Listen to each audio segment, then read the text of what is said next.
novamente essa palavra. É justamente esse ensino que o apóstolo está trazendo sobre a vida de Tito.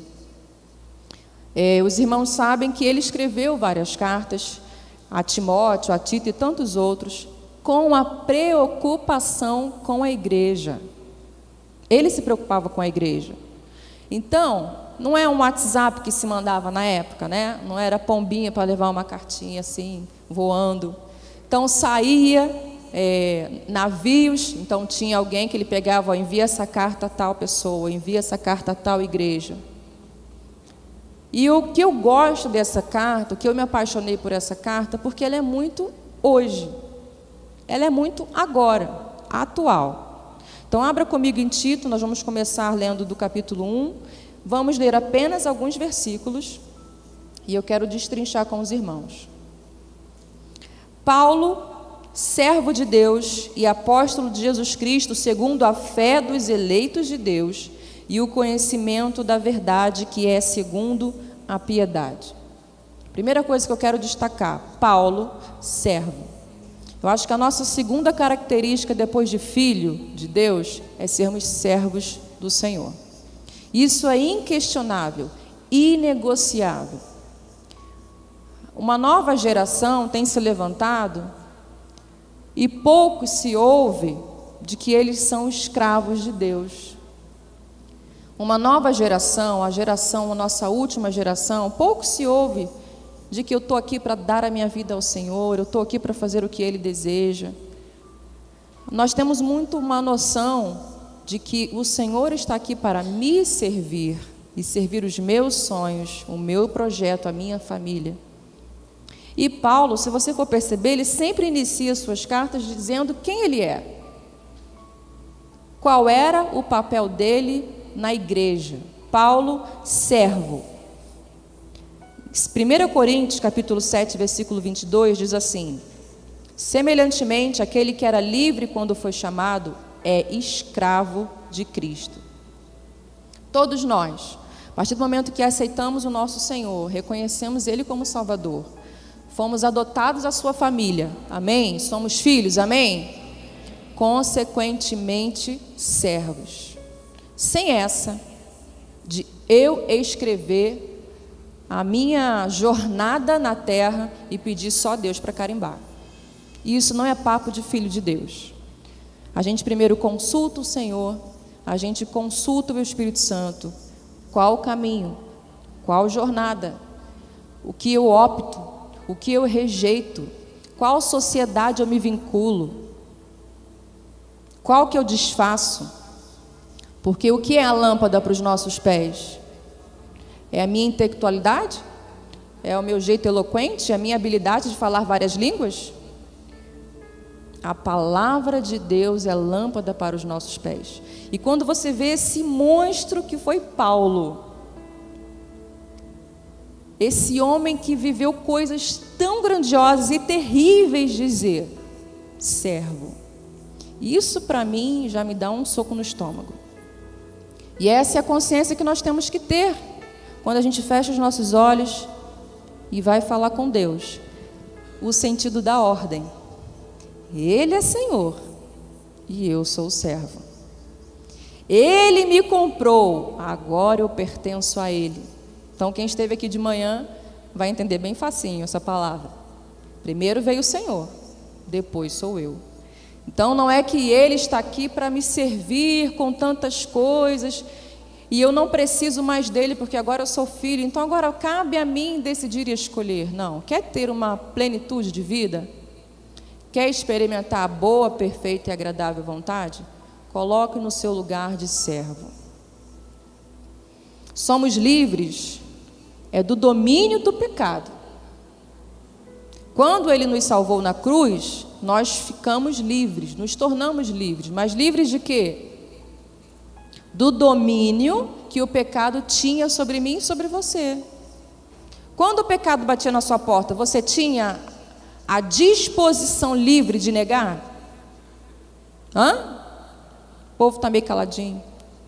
Quando o pecado batia lá na sua porta, aquele desejo, aquele ímpeto praticamente involuntário de pecar, você tinha o controle, o domínio? Quando ele morreu na cruz e o sangue dele te lava e te lavou, ele te deu essa liberdade de optar agora. Você peca se você quiser, porque eu já te libertei, o meu sangue já te lavou. O meu sangue quebrou as correntes que prendia você e ao pecado. Agora você é livre. Então nós somos servos de Deus, filhos de Deus, servos do Deus Altíssimo, mas livres do pecado. Então hoje, ninguém mais aqui dentro desta congregação tem justificativa para se inclinar ao pecado. Ninguém. Ninguém vai poder dizer a Deus que eu não tive escolha, que o pecado foi mais forte que eu. Ninguém. Ninguém diante de Deus vai poder dar essa justificativa. Porque o sangue dele, quando você experimentou o novo nascimento, lembra de Nicodemos? Deus, como é que eu vivo essa nova vida? Como é que eu experimento essa novidade de vida? Vou eu voltar para a barriga da minha mãe? E aí, o que nós entendemos é que a cruz foi o local onde ele derramou o seu sangue e me libertou do império das trevas. Então hoje, essas trevas e esse pecado não me dominam mais. Se te domina, tem alguma coisa errada. Porque a palavra de Deus diz que aquele que vive pecando não conhece a Deus.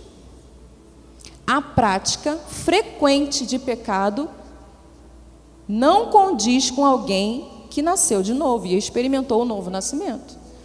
Porque esse sangue derramado naquela cruz há mais de 2000 anos atrás foi para te dar a liberdade. Amém? Isso já era motivo de você estar aí jubilando e falando em línguas. Porque há muitos que ainda não conhecem o Senhor e são escravos do pecado. Não consegue, irmãos. Tem muita gente, vizinho seu, você sabe disso. Está lá todo domingo, no mesmo ritual, se bebedendo lá, bebendo todas, fazendo vergonha na rua, é ou não é? Ou é só no Rio de Janeiro que acontece? Todo final de semana, aquela família, mesma coisa. Começa de manhã, já com a música super alta. Aí já começa aquelas músicas lá nas alturas, obscenas ou não. Aí já começa o churrasco, já começa a bebida, daqui a pouco xinga, daqui a pouco não sei o quê, daqui a pouco já termina em briga. Polícia para na rua. Escravo do pecado. Quando o pecado chega, ele não consegue dizer não. Mas com você não. Você foi lavado, Jesus lavou você. Então, quando o pecado bater, você vai saber dizer: não, eu sou serva do Deus Altíssimo. Eu sou filho de Deus. Ele me deu o poder de dizer não, pecado, vai embora. Então essa é a primeira característica que eu gostaria de trabalhar com os irmãos. Se Paulo se autodeclara servo, e em outros versículos, em outros livros, ele diz, prisioneiro do Senhor, quanto mais a mim, irmãos, quanto mais a você. Então todas as vezes que você for orar, fizer algum propósito, estar aqui na presença dos irmãos e na presença do Senhor, lembra, você é servo. Você não tem autonomia sobre a sua vida. Se você tem autonomia sobre a sua vida, tem alguma coisa errada. Se você não está conseguindo dizer não ao pecado, tem alguma coisa errada. Porque Ele já te libertou. Versículo 5. Por esta causa te deixei em Creta, para que pusesses em boa ordem as coisas que ainda restam, e de cidade em cidade estabelecesses presbíteros como já te mandei. Ele está falando aqui para Tito. Tito, eu, servo, estou aqui para edificar a esperança e o conhecimento de vocês. E quero te dizer que o motivo de eu ter te deixado nesta ilha chamada Creta é para que você coloque em ordem as coisas que ainda faltam. Um dos motivos, uma das razões que eu me empolguei e que eu abracei esse desafio de estar em Curitiba, nessa nova jornada, foi entender que eu não estou levantando lá paredes. Foi entender que Deus não me chamou para levantar portas, colocar púlpito e um gasofilaço e chamar a gente para reunir. Uma das coisas que me traz entusiasmo e até tirou um pouco de peso das minhas costas, porque nós somos apenas cooperadores da obra. Deus nos permite participar da obra, né? Tirou esse peso quando eu entendi que Ele me chamou para colocar em ordem o que ainda falta. Quais são as coisas que Deus te chamou hoje, agora, aqui, para você colocar em ordem? Quais são os lugares onde você vai, frequenta, está, permanece? Você tem influência, autoridade? Quais são esses lugares que Deus te chamou para colocar ordem? Porque o motivo de nós sermos chamados é para que a gente coloque em ordem as coisas que ainda restam. E nós ouvimos aqui pela manhã uma boa ordem. Primeiro Deus. Primeiro Deus. Eu entendo que Ele veio antes. Eu entendo que Ele é supremo, superior, queira você ou não. Que todas as coisas foram criadas. Nada nasceu de um vírus, de um micróbio, sei lá o quê, e criou, e se multiplicou e veio a existir todas as coisas. Deus é primeiro. Ele é tudo. Ele é o motivo de tudo. Ele é a razão de tudo. Você consegue imaginar que esse culto aqui, ele é a razão? A razão não é fazer você sair de casa. A razão não é dar coisa para o povo fazer. A razão não é a gente ter o que fazer num domingo. Ele é o motivo. Ele é a razão. Ele é o autor. Ele começou tudo e Ele permitiu que nós fizéssemos parte dessa família. E eu me coloco no lugar de Tito. Olha o tamanho da responsabilidade desse homem. E que não é diferente conosco, você vai ver as coisas que aconteciam naquela ocasião. Deus chama você para colocar em ordem.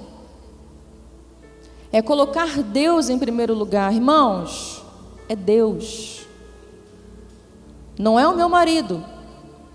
Não são os meus filhos. Não é minha profissão. Deus é primeiro. Lembra que antigamente a gente falava assim? Primeiro Deus, depois família. Lembra? Todo mundo falava assim, né? Qual é a sua prioridade de vida? Primeiro Deus, depois família, depois trabalho, depois lazer, né? Até que eu ouvi uma frase até da Raquel do Cote. Falou, olha, isso é um equívoco a gente pensar assim. E é verdade. A gente vivia isso, mas não tinha essa consciência. Não é primeiro Deus, depois família, depois trabalho. Não. Primeiro Deus. Na família, primeiro Deus. No trabalho, Ele também é primeiro. No lazer, Ele também é primeiro. Porque senão, se for assim, se a gente tiver essa consciência, no trabalho eu posso ter um estilo de vida. Você entendeu? Com os meus amigos do trabalho, eu também já tenho um outro estilo de vida. Em casa, não. Em casa está tudo certo. Na faculdade, já tem outro estilo de vida. Entendeu? Deus, primeiro, sempre. Mesmo que você não compreenda os seus processos.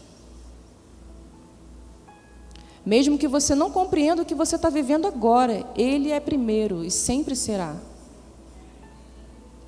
No nascimento de uma criança ou no luto de alguém, numa situação não resolvida familiar ou numa celebração de bodas, Ele é primeiro. Submeta a isso. Isso é colocar em ordem as coisas que ainda faltam. Porque quando você vai lá para fora, Deus não é primeiro. Ele não é primeiro no semáforo. Ele não é primeiro. O sinal vermelho ficou lá atrás. Ele não é primeiro na fila. Sempre quando tem uma oportunidade, não está na fila não? Então, não está aqui não? Então eu vou passar para frente. Não está prestando atenção, está no celular. Ele é primeiro na educação dos filhos. E aí eu penso que talvez na educação dos filhos é mais difícil, porque você tem que ser para ensinar. Sem essa de dizer para os nossos filhos que ele tem que amar a Deus acima de todas as coisas, se eu não amo. Ele tem que ver que eu abro mão de tudo por Deus.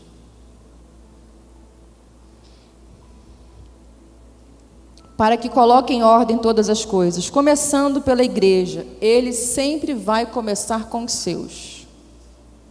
Deus sempre vai começar colocando em ordem com os seus.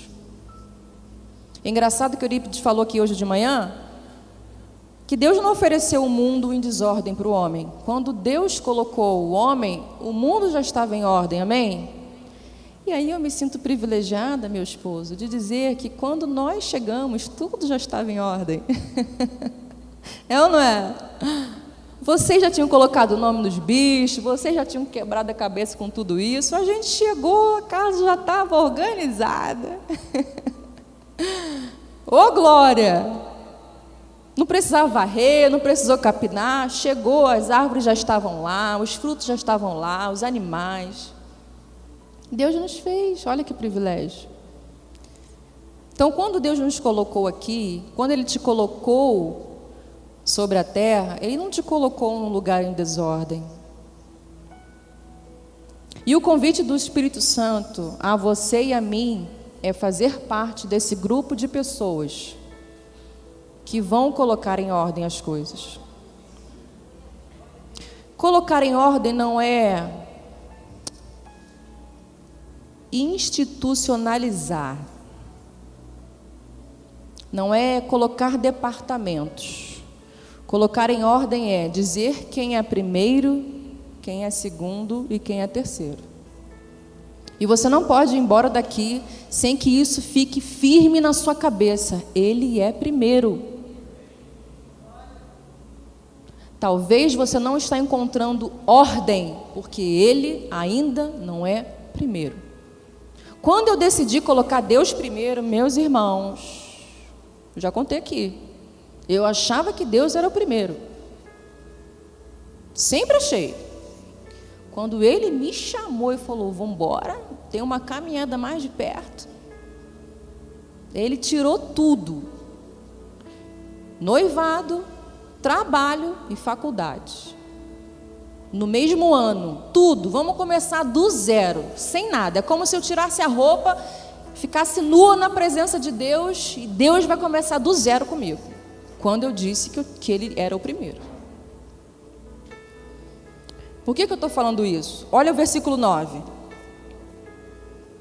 Retendo firme a fiel palavra que é conforme a doutrina, para que seja poderoso tanto para admoestar com a sã doutrina, como para convencer os que contradizem.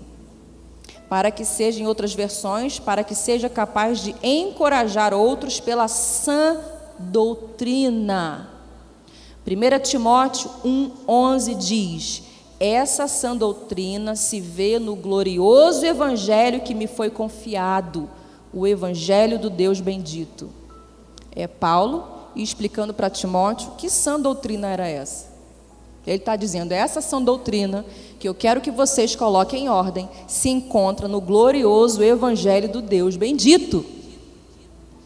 Por que eu estou falando isso? Porque eu vejo muita gente aconselhando uns aos outros, amigos, irmãos, primos, tios, mas não baseado na sã doutrina. É ou não é?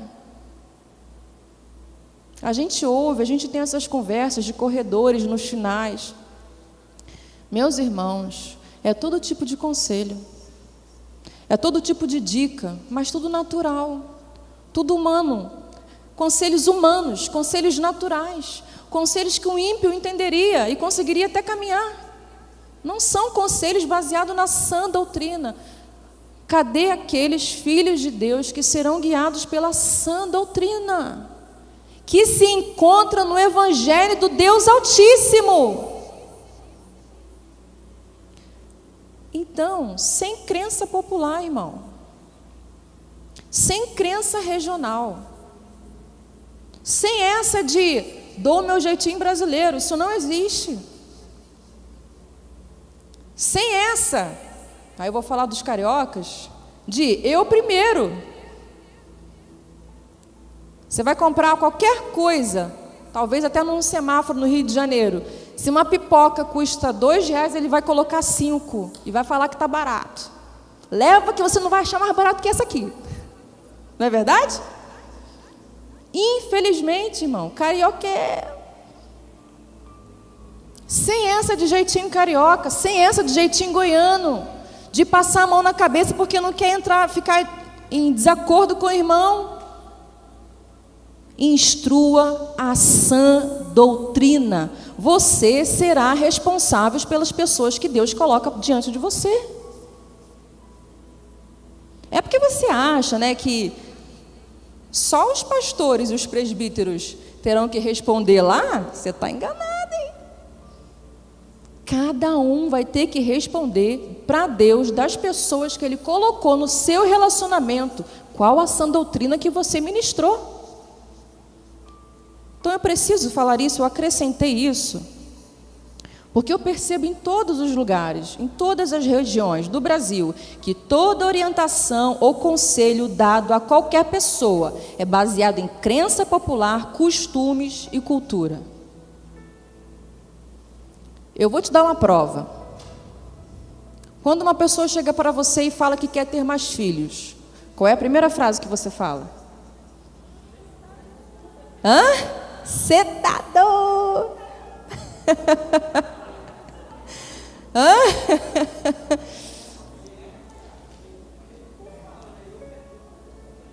Quando a pessoa fala que quer ir para as nações, quero ser missionário. Não, Osana, mas qual faculdade você quer fazer? Não, uma faculdade que dá dinheiro. Não, Osana, você não entendeu. Qual faculdade você quer fazer? Que dá dinheiro. Está entendendo o que eu estou falando? Que nós não ensinamos a sã doutrina. Nós vamos em crença popular. Você tem que incentivar o jovem. Deus te chamou. Esse é o convite do Espírito Santo. Então vai com tudo, irmão. Mas vai e arregaça lá. É no tribunal, é na justiça, vai com tudo. É na saúde, é em hospitais, vai, mas vai com tudo. É em missões, vai, mas vai com tudo. Vai que o Espírito Santo vai te capacitar. E sem essa, não, me fala uma profissão que ganha dinheiro. Nós somos roubados nessa crença. A gente fala sem perceber. As nossas conversas é assim, no automático. E falei. Eu conheço uma amiga que teve o terceiro filho, depois que os dois estiveram mais velhos, já estavam mais velhos, e o que ela ouviu de ofensa, irmão. Ofensa. De gente crente. Então, se você não tem nada o que oferecer da sã doutrina, não fala não. Porque Deus fala que todas as nossas palavras nós teremos que dar conta. De todas as palavras que saem da sua boca, você dará conta. Então, o que eu estou aqui para te estimular é para que a gente saia da crença popular, para que a gente saia dos costumes dessa terra, para que a gente saia da cultura carioca, goiana, seja ela qual for, brasileira. Quando alguém chega para você pedindo algum conselho, uma orientação, primeiro, você já orou? Você já ouviu Deus?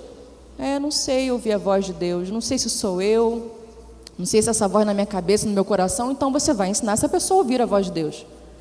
Vamos juntos ouvir, porque Ele é Senhor e você é servo. Então, qual foi a ordem que o seu Senhor te deu? Vamos ouvir junto. E olha, não mora naquele lugar não mora em tal bairro não, porque lá isso, aquilo. Não tenha mais filho não, pelo amor de Deus, isso. Não, essa faculdade, irmão, nossa, na latada que você está se enfiando. Não é verdade? Gente, é verdade. E o que eu quero me unir aqui a Paulo e com vocês, irmãos. Eu me recuso a ir embora de Goiânia quarta-feira agora, sem deixar isso com os irmãos.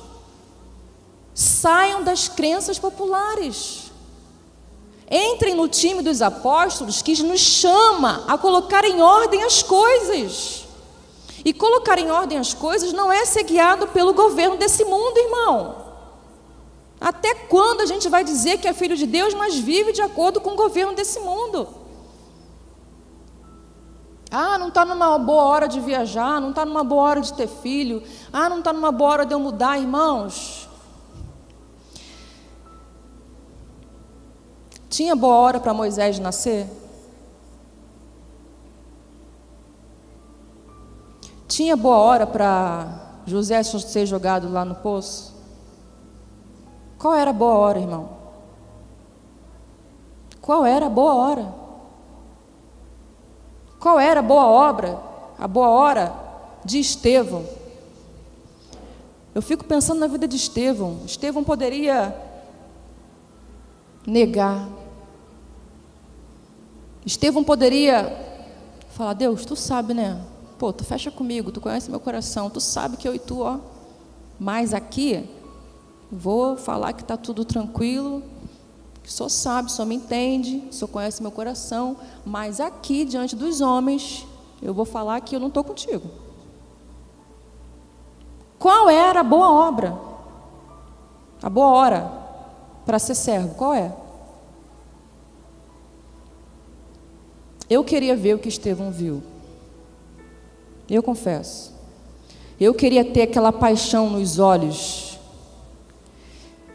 de mesmo sabendo que ele ia ser um mártir ali, eu queria ter aquele olhar de fogo, e ele olhar para cima, e não olhar para quem taca a pedra. Ele olhou para cima e falou: eu e você aqui até o fim. Eu e você aqui, ó, até o fim. Não é pedra que vai me tirar de você, não é desemprego que vai me arrancar da sua presença, não é eu enterrando meus filhos ou os meus parentes, é que eu e você até o fim. Eu queria ter aquela paixão, gente, de estar ali na beira da morte, vendo a morte na frente dele, e ele olhou para o alto e falou: eu vou com você, estarei contigo até o fim. Isso é uma fé inabalável. Isso é uma fé que as crenças desse mundo não te dão. Sabe, quer saber se a sua fé é desse mundo? Vou te dar uma prova. Pandemia, vai ter filho ou não? Desemprego, vai dizimar ou não?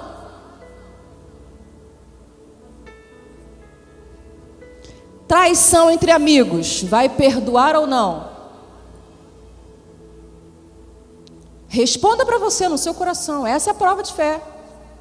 Quer saber se a sua fé está sendo balizada nas Escrituras, na sã doutrina?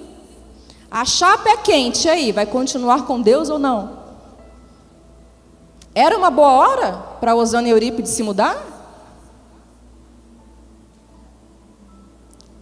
Se você caminha comigo esses anos, desde 2013, você sabe que onde ele falar eu vou.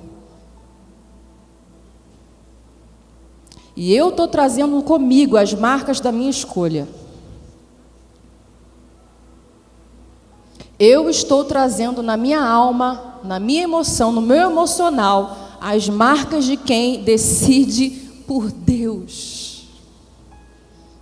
Deus sabe, onde Ele me enviar eu vou. Ele sabe, eu já dei prova para Ele disso. Eu nunca coloquei minhas filhas como impedimento, nunca. Eu nunca falei aqui, dei justificativa para ninguém de alguma atividade que eu estava envolvida e coloquei desculpa, minha casa, meus filhos. Nunca. Deus sabe que se Ele me chamar, eu vou. E sempre irei. Tendo estrutura emocional, física, financeira ou não, eu vou. Porque eu quero experimentar essa paixão desse homem que olhou para o alto e falou: eu estou contigo até o fim. Como pode, gente? Um homem que seria apedrejado, intimado a negar a sua fé, e ele preferiu olhar para o alto. E ele viu o celeste, ele viu o celestial, ele viu os anjos. E aí? Já respondeu as perguntas? Como é que está a sua fé? Está baseada na sã doutrina ou no governo desse mundo? Se Deus falar, levanta acampamento e vamos, e aí, irmão? Vocês querem uma prova? Olhem para mim. Vocês sabem quantas vezes eu me mudei, me desloquei para cima e para baixo, vai e volta, vai para o sul, vai para o centro-oeste, vai não sei o que, oh meu Deus do céu. Sempre por amor à obra de Deus. Eu sou testemunho, vocês têm um testemunho de uma casa que não vê impedimento para fazer a obra. Eu estou falando isso, mas não é só eu que não, aqui dentro tem inúmeras pessoas que fazem isso. Inúmeras pessoas, sem holofotes, que não veem, que não são vistas.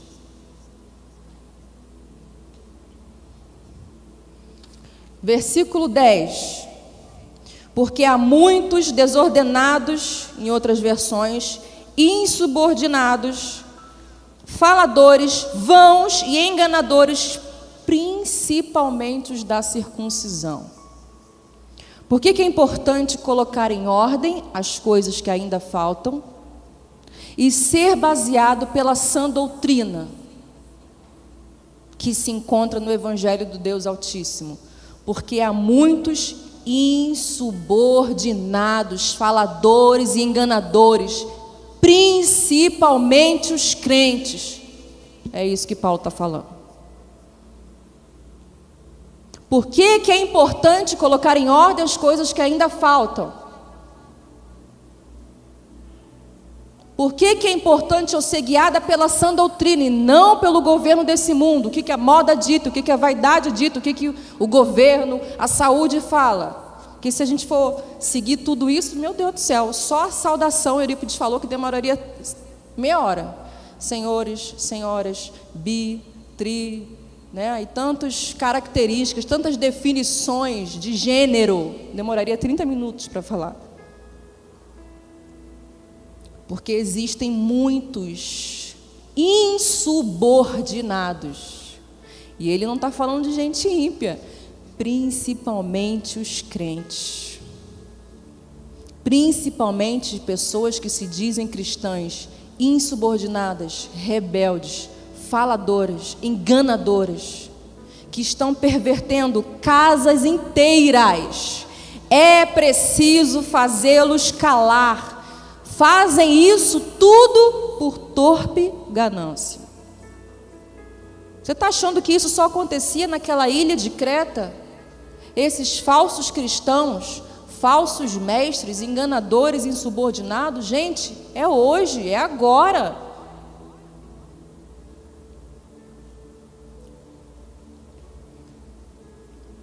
Precisamos ter zelo e temor pelas famílias que o Senhor nos confiou.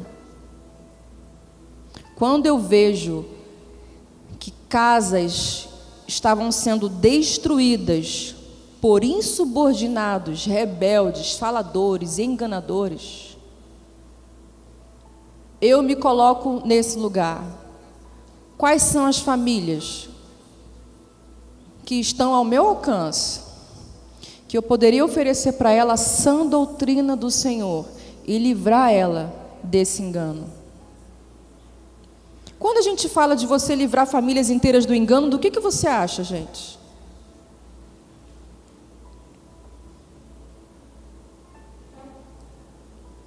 Livrar famílias que estão sendo enganadas, famílias inteiras. Você pode olhar aí do versículo 11. Famílias inteiras estão sendo enganadas por homens gananciosos. Livrar do que, irmãos? Desse engano, de ser guiada pelo governo lá de fora. Eu cheguei a comentar entre os irmãos no acampamento da importância dos irmãos estarem envolvidos no conhecimento de política, estarem envolvidos, serem influentes, estarem lá, fazendo a diferença pela sã doutrina. Mas eu gostaria de lembrar aos irmãos que se Jesus quisesse fazer uma reforma política, ele já teria feito quando ele veio. Na verdade, essa era a expectativa daquela ocasião, que viria um rei que iria destronar aquele mau rei, iria liderar, governar, e todas aquelas nações seriam livres, salvas, viveriam muito bem. Os romanos sairiam da liderança, todo aquele governo opressor viria ao chão, e o rei, o Salvador, sentaria no trono e reinaria sobre todos. Não era essa a expectativa? Então, se ele quisesse mudar a nação, se ele quisesse, eu vou corrigir a minha frase, se ele quisesse resolver a salvação no governo, ele já teria feito isso. Ele já teria sentado no trono daquela época. Mas ele sentou em outro trono, irmãos. Naquela cruz. A libertação que ele veio me dar não era de ir e vir em divisas regionais. Não era ser livre da escravidão física. A escravidão que ele me fez, que ele me libertou, foi a escravidão do pecado. Se ele sentasse naquele trono de governo, ele só me daria uma vida mais tranquila. Vocês estão entendendo o que eu estou falando? A minha vida ficaria mais tranquila. Mas o meu coração ainda seria escravo do pecado. Ele poderia sentar e resolver aquilo, mas ele foi pregado na cruz, e a libertação dele foi me livrar das cadeias do inferno. Deus te chamou para essa linha de frente? Vai com tudo, mas seja guiado pela sã doutrina. E por último, eu quero finalizar. Vai comigo, capítulo 2, versículo 11 e 12. Porque a graça de Deus se manifestou salvadora. Aqui na minha versão diz: se há manifestado, trazendo salvação a todos os homens, ensinando-nos que, renunciando à impiedade e às concupiscências mundanas, vivamos neste presente século sóbria, justa e piedosamente.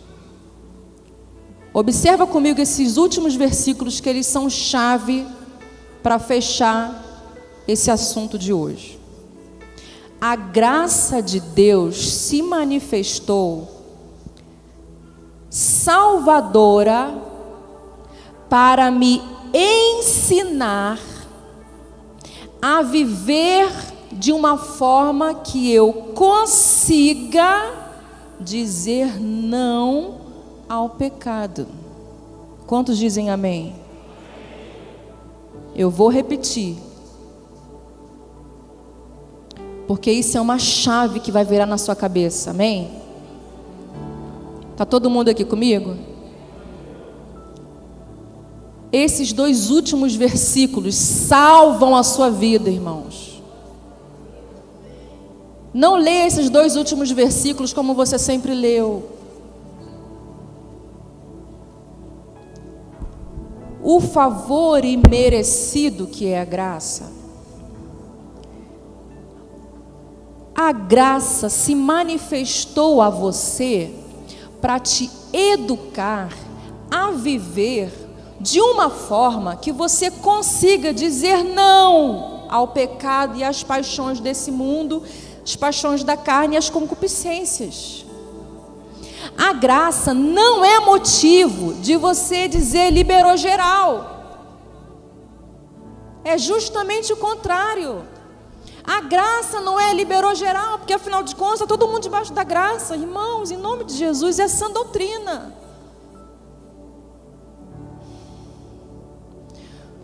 Não é homem no centro, irmãos, é Deus no centro. Homem no centro liberou geral, faço o que eu quiser, ele já derramou sangue, está tudo certo. Deus no centro eu liberei a minha graça sobre vocês. Eu manifestei a minha graça trazendo salvação a todos os homens. Lê comigo aí no versículo 11. A minha graça foi dada trazendo salvação a todos os homens, ensinando você a viver de maneira impiedosa, ensinando você a renunciar às impiedades, e às concupiscências mundanas, para você viver nesse século de maneira sóbria, justa e piedosa. Sem essa de liberou geral, eu vivo do meu jeito, depois Deus sela com o sangue de Jesus, está resolvido, irmãos. Isso não é o evangelho de Cristo. Ele não deu o seu sangue, Deus não deu o seu filho para eu viver do meu jeito. Se fosse assim, irmão, estaria fácil demais. A graça, quer dizer, o perdão de Deus para você foi liberado para você entender que agora você vai conseguir dizer não às paixões desse mundo. A graça, ela foi liberada sobre você para te dar o domínio de falar não, pecado.